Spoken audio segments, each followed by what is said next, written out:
એક આ નવી પેનલ આપણે મંગાવી હતી, આવી ગઈ છે પેરેલલ ફીડર પ્રોટેક્શન માટે.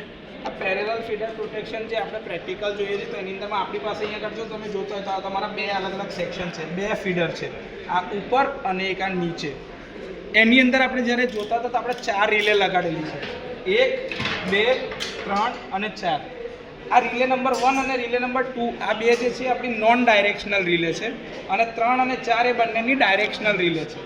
ડાયરેક્શનલ રિલે એટલે હંમેશા અવે ટુ ધ બસ ઓપરેટ થાય, એટલે અમારો જે બસ બાર છે આ બસ બારથી ઊંધી દિશામાં ઓપરેટ થાય, એટલે આ અવે ટુ ધ બસ ઓપરેટ થશે. એવી રીતે આ નીચે બી અવે ટુ ધ બસ, એટલે કે આ બંનેની ડિરેક્શન ઓફ ઓપરેશન આ બાજુની હશે, જો એરો માર્ક કરેલો છે આ દિશામાં જ આ બંને રિલે ઓપરેટ થશે. આ બંનેને બી નોન ડાયરેક્શનલ બનાવી શકાય, એના માટે સેટિંગ્સમાં જઈને ડાયરેક્શનલ ફીચરને તમારે ડિસેબલ કરવાનું છે. તો આ બંને નોન ડાયરેક્શનલ બની શકે છે, એટલે કે આના જેવું જ ઓપરેશન આપી શકે છે. હવે અહીંયા આગળ જે સીટી લગાડે છે, સીટી આપણી જે લગાડે છે 10:1ની છે, કે ભાઈ 10:1, એટલે કે 10 એમ્પિયર પ્રાઇમરીમાં જાય તો સેકન્ડરીમાં 1 એમ્પિયર જશે. હવે અહીંયા આગળ હમણાં સેટિંગ જે આપણે રાખેલા છે 2 એમ્પિયર પર રાખેલા છે. ડિટેલ વિડીયો આપણે બનાવીશું, પણ ત્યાં સુધી હમણાં ખાલી એક ઓપરેશન ચેક કરવા માટે આપણે આ જોઈ રહ્યા છે. તો અહીંયા આગળથી મેં આ ચાલુ કર્યું છે, તો આ પિન્સ ચાલુ કરી, સપ્લાયનો જે કોડ છે પાછળથી લગાડી દીધો છે, અને ઓટો ટ્રાન્સફોર્મર વેરિએક થ્રુ, જો અહીં લખેલું છે સિંગલ ફેઝ વેરિએબલ સપ્લાય, એટલે તમે અહીંયા આગળ ઓટો ટ્રાન્સફોર્મરથી અહીંથી બી સપ્લાય આપી શકો. આ બાજુ તમે લોડ બી લગાડી શકો છો અને આ બાજુ તમે સપ્લાય બી આપી શકશો, કેમ કે જનરલી પેરેલલ ફીડર કેસની અંદરમાં કોઈ બી બાજુથી સપ્લાય આવતો હશે, એ આપણને ખબર નથી, એટલા માટે આપણે એ વ્યવસ્થા અહીંયા આગળ કરેલી છે.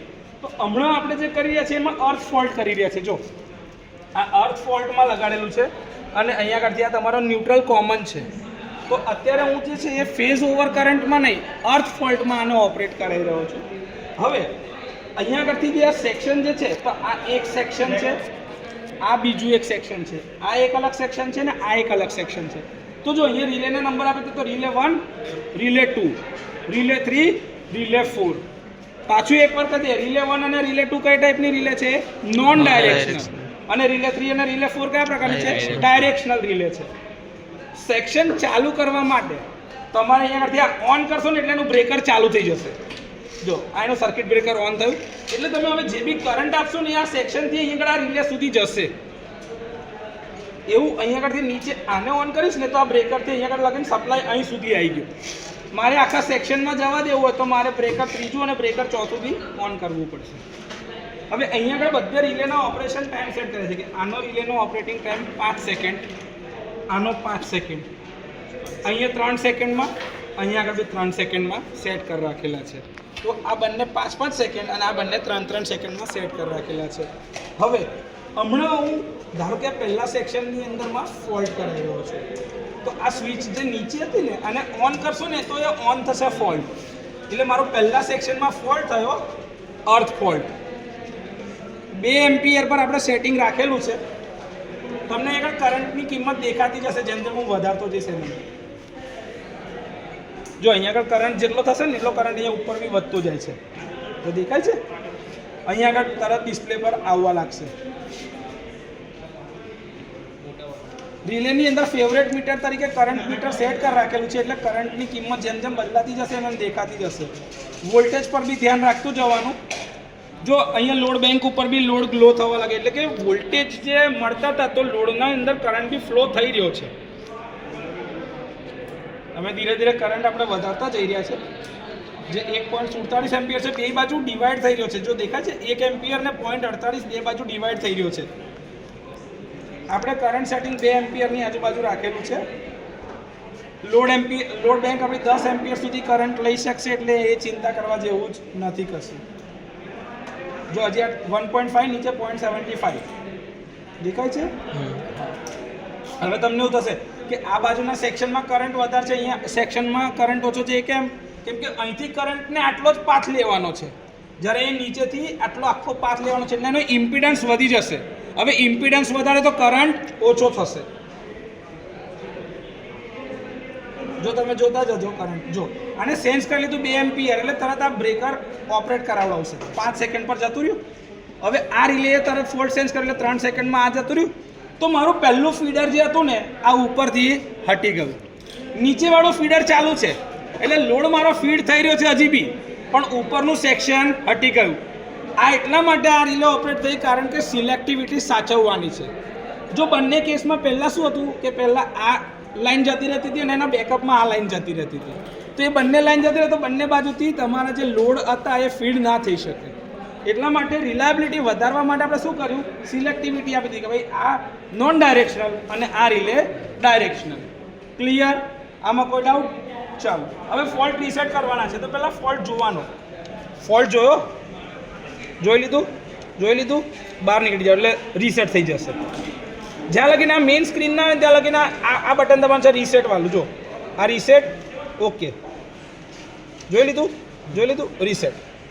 આ મારું સેક્શન રીસેટ થઈ ગયું. જેવું રીસેટ થઈ જાય પહેલાં કરંટને 0 કરી નાખું છું જેથી કરીને પાછો ફોલ્ટ ના થઈ જાય.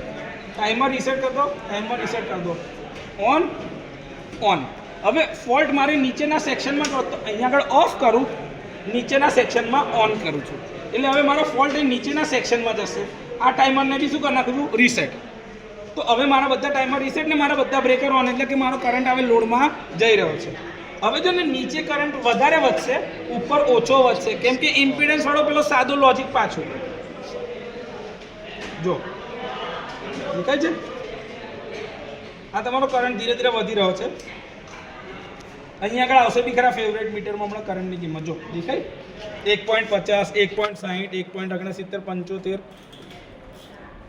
જો આ રિલે તરત ચેન્જ કરી લીધા એટલે 5 સેકન્ડમાં આ રિલે જતી રહેશે. હમણાં તરત જ આના બેકઅપમાં આ બંને ચાલુ થઈ જાય તો 3 સેકન્ડમાં આ બ્રેકર ઓપરેટ થઈ ગયું. એટલે અહીંયા આગળથી આ નીચેનું સેક્શન હટી ગયું, ફોલ્ટી સેક્શન હટી ગયું, હેલ્ધી સેક્શનથી હજી બી લોડ ફીડ થઈ રહ્યો છે.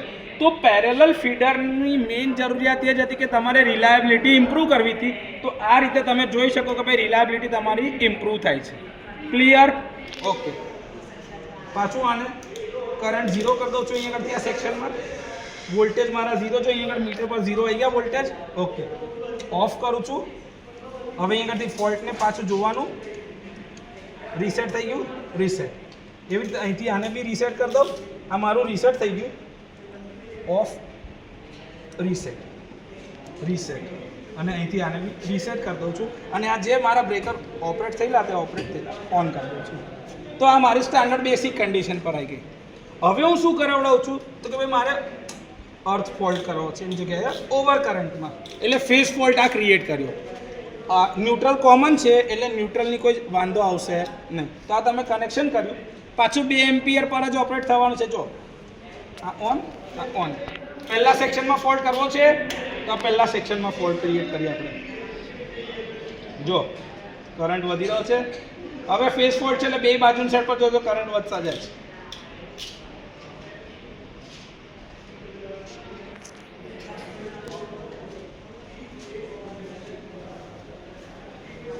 હવે જ્યાં આગળ 2 એમ્પિયર પહેલાં થશે ને તે વાળી રિલે પહેલાં ઓપરેટ થઈ જશે. જો અહીંયા આગળ રિલે નીચે વાળાએ ચાલુ કરી દીધી ઓપરેટ થવાનું 5 સેકન્ડમાં. ગઈ આ રિલે એના બેકઅપમાં ગઈ. કેમ બંને ગઈ? કેમ કે હવે ફેઝ ફોલ્ટ થયો છે. ફેઝ ફોલ્ટ થયો એટલે આ બંને રિલે મારી ઓપરેટ થાય. આ બંને કેમ ઓપરેટ ના થાય? આ બંને ડાયરેક્શનલ છે. જે કઈ તરફ જોશે? અવે ટુ ધ બસ. એને આ દિશામાં ફોલ્ટ દેખાય જ નહીં એટલે એ બંને રિલે તમારી ઓપરેટ થાય નહીં. જો એ બંનેને ટાઈમર બી નહીં હલે, બંનેના ટાઈમર અહીંયા આગળ 5-5 સેકન્ડ પર ઓપરેટ થયા તો આ તમારો ફેઝ ફોલ્ટ હતો. પહેલાં જે આપણે જોયો એ અર્થ ફોલ્ટ હતો. તમે ચાહો એ કેરેક્ટરિસ્ટિક બી બદલી શકો, તમે ચાહો એ ઓપરેશન બી આમાં બદલી શકશો. ક્લિયર? કોઈ ડાઉટ? ઓકે.